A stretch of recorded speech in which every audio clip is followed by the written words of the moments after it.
For those of you that have been going through narcissistic abuse for the past 10 years, 15 years, and then you ended up divorcing your partner or your eyes open and it was way too late for you, and then you've been through so much, and at some point you just had to normalize it to keep your relationship, to keep the marriage, or you stayed for the kids, or for those who even lost their lives in the process. Because I'll tell you this, one thing about dealing with a narcissist is this: at some point, you try to save them, you dedicate your life in saving a narcissist.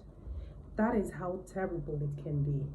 At some point, you lose yourself in the process because you're trying to save them, because you feel that everything they're doing is unintentional, but in their head and like in their heart, they know what they're doing. They definitely know what they're doing, because they try to trigger you most of the time, and they deny stuff in your present like it never happened, and then they heal from you like it never happened, and then visit you after years of you healing in order for you to go through that healing stage again, especially if you really love them and you haven't gotten over them. So if you're here and you're still here, make sure you subscribe to my YouTube channel, like my videos, a thumbs up, and then turn on your notifications so whenever I post a new video, you'll be aware of it. And I have all the topics on narcissism. And for those of you too that are interested in skincare products, I'm specializing it too. So let us continue.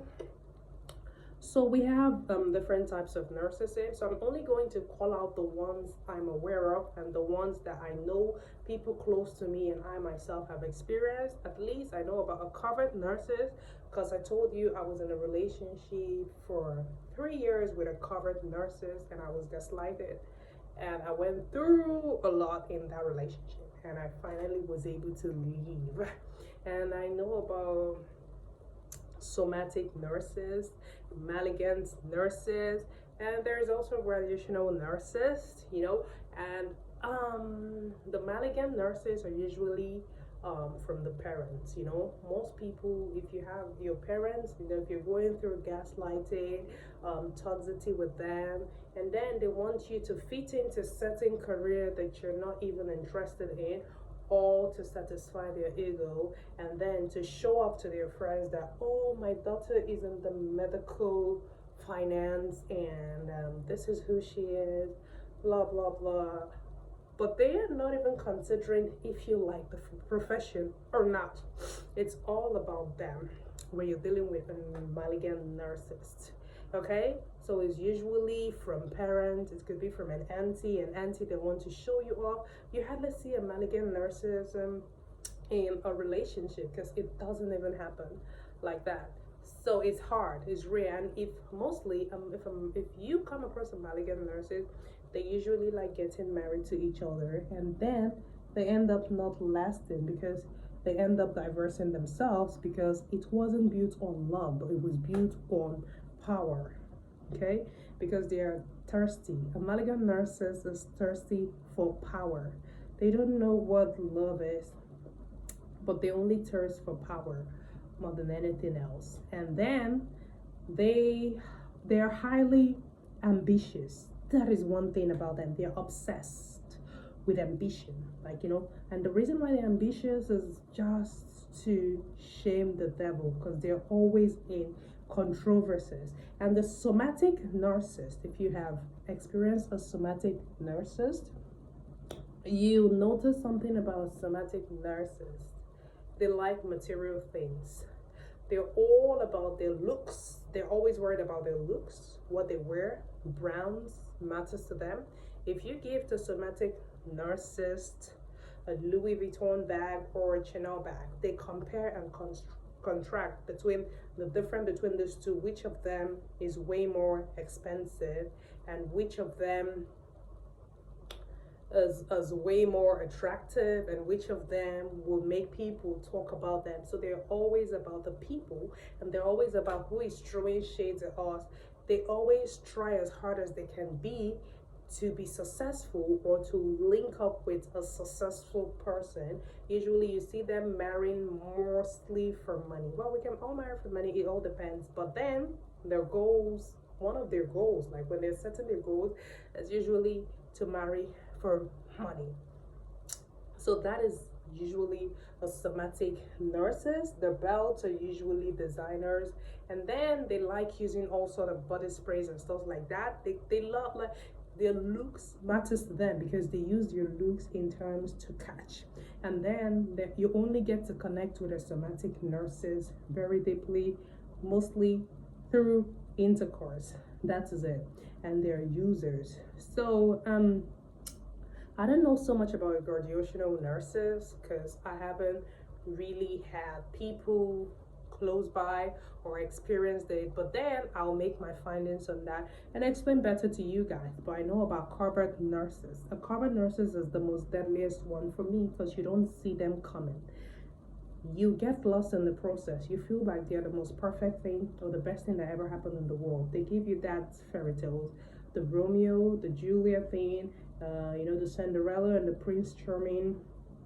They come off like they're the perfect set of human beings only to ruin you. Their goals are usually one, either to make you ditch your career or make you a full housewife, especially if it's against your will. So they don't want the best for you. They only want the best for themselves. One thing about a covert narcissist is this: you don't see them coming because they'll disguise. They're like perfect in the beginning. And one thing about narcissists in general is this: they fall in love way too quickly. And especially a malignant narcissist, they're always about, oh, I sacrificed this for you. That's why I said they're usually your parents. So a malignant narcissist will always be like, after everything I've done for you, is this how you paid me back? And a malignant narcissist will be envious, like, whereby you're going through, your mother is already jealous of you. Mothers and daughters usually have this. At some point, their mom sees them as a competitor, and then, so that is when your parents are malignant narcissists, or your father is being threatened by your success. But when you share good news, watch the way they react towards it. So the reason why I'm speaking up on narcissism mostly lately is because I noticed most people are going through the abuse secretly, and they don't even know what to think because they feel like this is who this person is, and at some point they have no choice than to accept these people for who they are, even though it's against their will. So if you're dealing with a narcissist or you're a narcissist, they never change. That is one thing that you need to know. A narcissist will never, ever, ever change. They'll always be the same thing. And then one thing about them is this: you get blinded by them love bombing you, because they're very, very good at love bombing you in the beginning. They'll give you all the love, like they'll give you all the attention, and at some point you always need to hold on to them. You wonder yourself going back to them because of that initial love. So the moment the marks fall off, you just get to know who they really are, and they don't like when you get to know who they really are. That is where the problem comes in. The moment the mask is off and they notice you don't see them to be that nice, perfect person that they are, they start showing you some cold feeling. And their job is usually, they have a mission. They want you to feel low of yourself, and then they want you to give up on your dreams in order to get you. And then they would always make you look down on yourself, talk down on you, and do things to provoke you, things that they know that you really, really don't like. That is what a covert narcissist will do to you, especially. And then a malignant narcissist will always compare you to, like, look at these people's daughter, look at the way they're doing, look at their son. A malignant narcissistic parent, because it's usually in parent, they'll compare you, and there's always a favorite child that they have. Okay? And they're always at the side of the child that is winning presently. If you're the one doing better the most, they're usually at your side and like, ooh.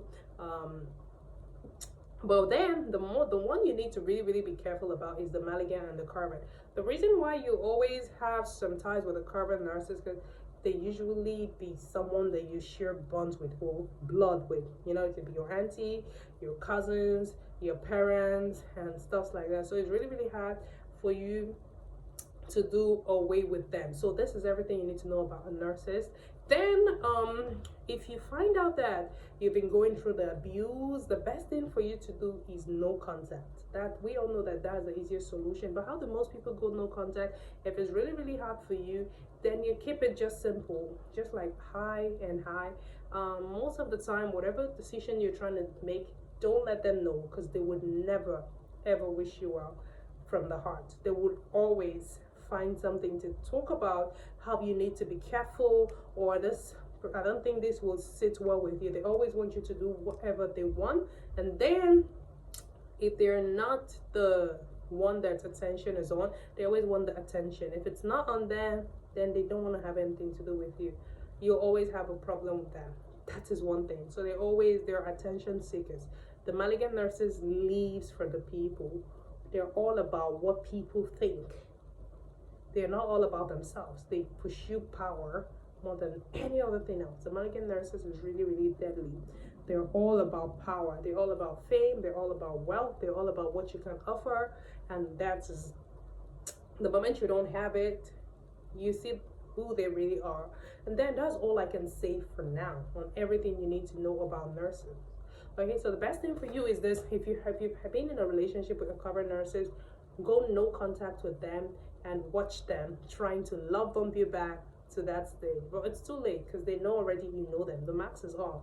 And the only thing they can do is send their flying monkeys to, look at you and stuff like that. If you're really, really interested in this video, make sure you subscribe to my YouTube channel. Make sure you do, because if you don't, you're going to miss out on certain things that I'm going to be talking about in this video. So my name is Jennifer Billions. Like this video, subscribe to this video, and then let me know what you think, your experience and stuff like that. Thank you. Bye.